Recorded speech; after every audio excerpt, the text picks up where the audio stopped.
Ivan, kumusta naman ang paglilinis dyan sa Barangay Tatalon? Monica, ginamitan na ng water hose yung mga eskinita dito sa Tatalon, Quezon City para matanggal yung amoy, pati na rin yung mga dumikit na dumi galing sa mga basura na niragasa ng mga baha kahapon. Ayon sa mga residente, nahakot na rin yung mga nasirang kagamitan mula sa nangyaring pagbaha.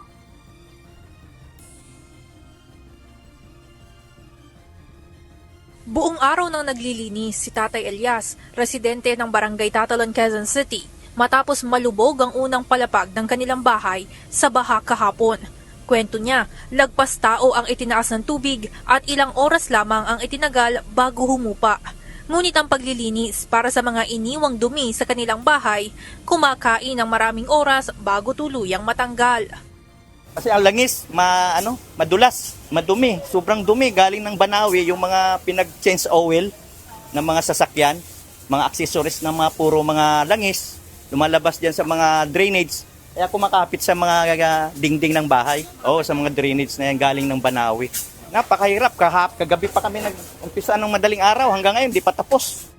Si Janice naman, na kapitbahay ni Tatay Elias, isinilid na sa plastic ang kanilang mga mahalagang gamit at inilagay sa mataas na bahagi ng kanilang bahay sakaling maulit ang pagbaha.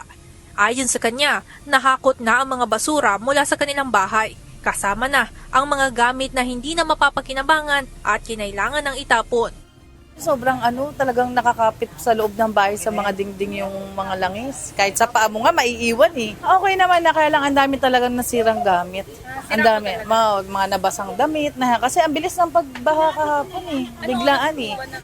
Agad naman nagsagawa ng clean-up operation ang lokal na pamahalaan ng Barangay Tatalon kung saan minobilize ang mga fire truck at binomba ng tubig ang mga eskinita habang may kasama ring mga truck na hahakot ng mga basura. Actually, napakahirap, no? Kasi after ng tubig, pagbaba ng tubig, ang lumutang naman puro basura. Ayon sa opisyal, nasa 4 na truck na ng basura ang nakitang umarangkada sa ilang bahagi ng barangay. Kabilang naman sa mga pangunahing nilinis ay ang Villa España 1 and 2 Subdivision, G. Araneta Avenue at ang Caliraya Hunters Area sa Tatalon, Quezon City. Ang direktiba po ng ating butihing kapitan, pagkahupa ng baha, alisin lahat ng basura para hindi na bumara sa mga drainage.